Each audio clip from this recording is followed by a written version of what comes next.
Pilihan makanan saat berbuka puasa bisa jadi penentu energi dan kesehatan kita di sepanjang harinya. Tapi, apakah yang kita konsumsi selama ini sudah benar-benar pilihan yang bijak bagi tubuh kita? Temukan 7 makanan terbaik untuk membuka puasa dengan bijak yang tidak hanya nikmat, tapi juga menyehatkan tubuh kita bersama Life. Live in Fullness to Eternity.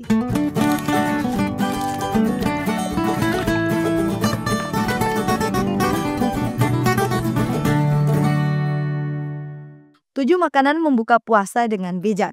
Sahabat Life, buka puasa bukan sekedar momen menyantap makanan, melainkan kesempatan kita untuk memberikan nutrisi optimal kepada tubuh yang telah mengalami proses puasa selama sehari penuh. Setiap pilihan makanan kita pasti memiliki peran penting dalam memulihkan dan menyeimbangkan fungsi metabolisme tubuh kita. Lantas, jenis makanan apa saja yang bisa jadi rekomendasi makanan membuka puasa yang bijak? Yang pertama adalah kurma. Sahabat Life, kurma terkenal sebagai sumber energi cepat dan seimbang. Menurut studi Rodriguez dan kawan-kawan, di tahun 2016 dalam Nutrition Research menjelaskan mekanisme pemulihan energi dari konsumsi kurma ini. Kurma klaim memiliki kandungan jenis fruktosa yang bisa cepat diserap tubuh kita. Selain cepat diserap, kurma juga bisa bantu menstabilkan gula darah tubuh kita pasca puasa. Kurma memiliki kandungan rendah indeks glikemiknya, memiliki kandungan serat kompleks yang sekaligus bisa dukung kesehatan pencernaan kita.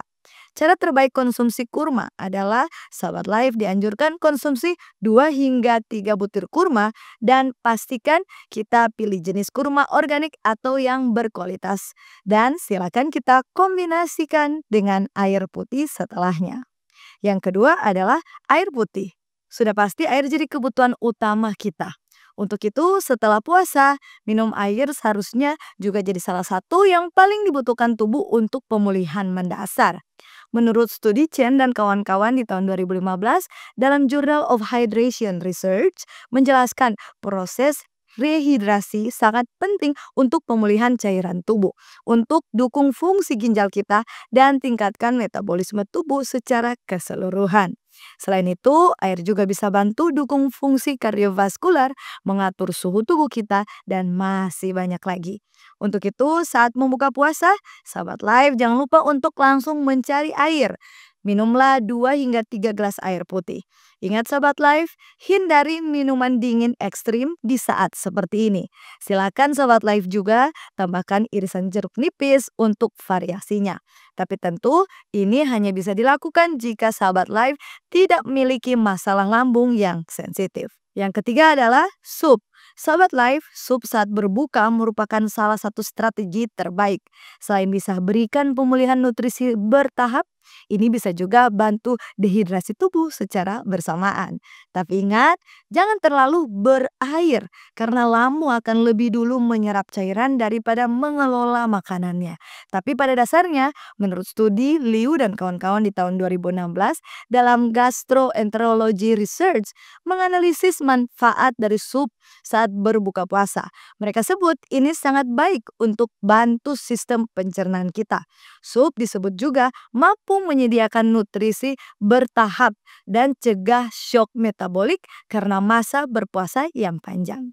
Sebagai tambahan, penelitian Park dan kawan-kawan di tahun 2014 di Clinical Nutrition juga sebut hal yang sama. Sup sangat bisa mempermudah proses pencernaan, sup bisa memberikan cairan dan elektrolit, serta bisa mendukung pemulihan sistem imun tubuh kita. Lantas, jenis sup apa yang direkomendasikan saat kita berbuka puasa? Sahabat Life, silakan pilih sup sayuran atau kacang-kacangan. Dan hindari sup terlalu kental atau terlalu berlebihan kentalnya. Terakhir, jangan lupa untuk dikonsumsi secukupnya saja. Dalam porsi sedang saja cukup. Jangan terlalu berlebihan sahabat Life. Yang keempat adalah pisang.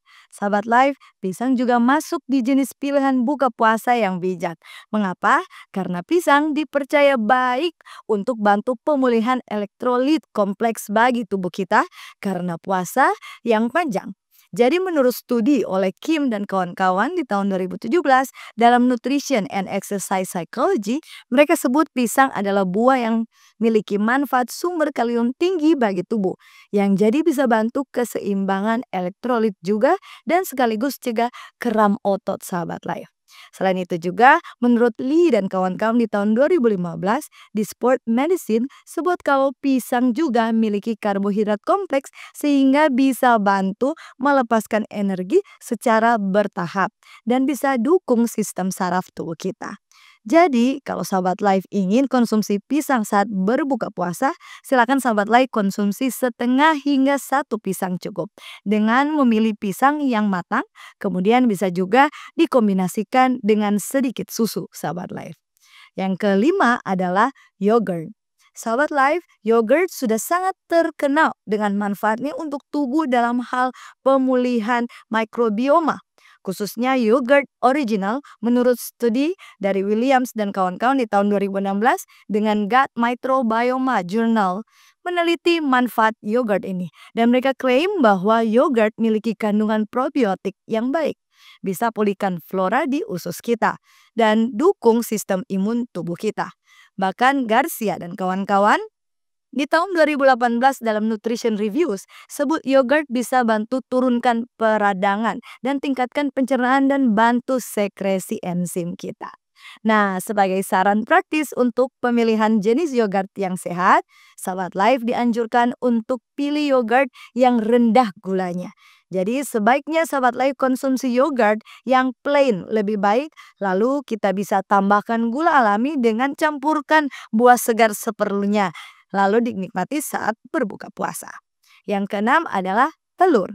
Sahabat live, jadi telur juga jadi salah satu pilihan makanan bijak saat berbuka puasa. Ini bisa jadi sumber protein yang baik untuk pemulihan tubuh pasca puasa.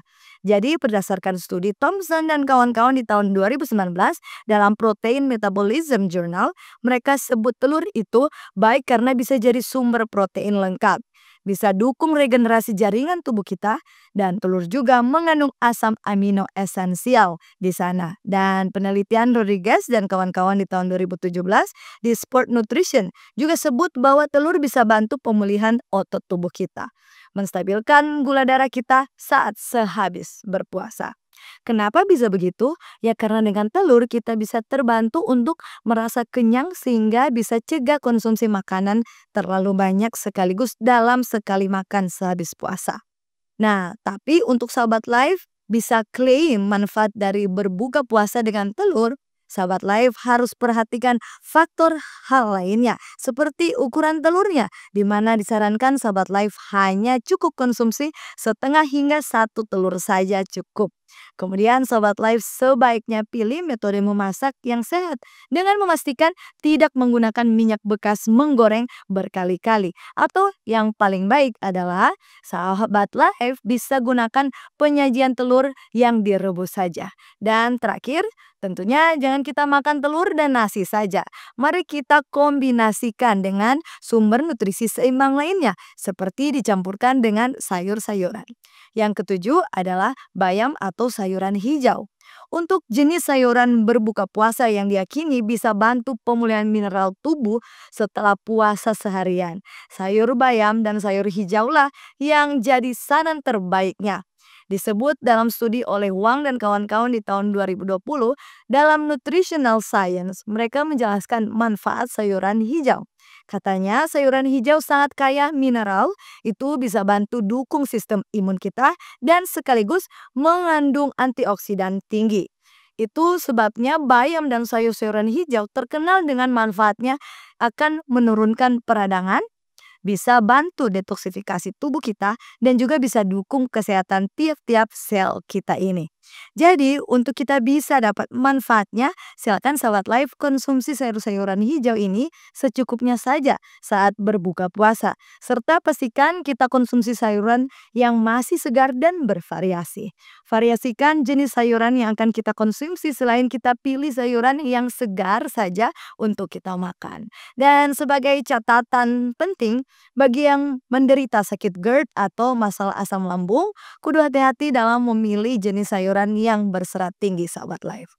Sebagai kesimpulan kita, buka puasa merupakan momen penting untuk kita ambil kesempatan ini agar bisa berikan nutrisi optimal kepada tubuh kita.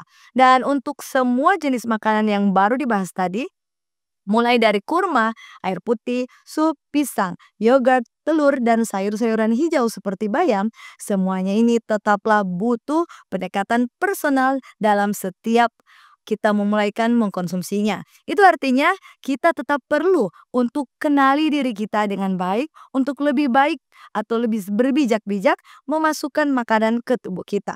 Apalagi di momen berbuka puasa, sahabat Life. Jenis nutrisi yang lebih spesifik bagi tiap-tiap individu yang disesuaikan dengan kondisi kita masing-masing tentunya sangat perlu untuk kita peroleh dengan cara konsultasikan kepada medis profesional kita. Demikian pembahasan kita, semoga sahabat Life terberkati. Jangan lupa ikuti terus, like dan subscribe YouTube channel Cornelius Media. Mari kenali dan jaga kesehatan kita bersama Life. Live in fullness to eternity.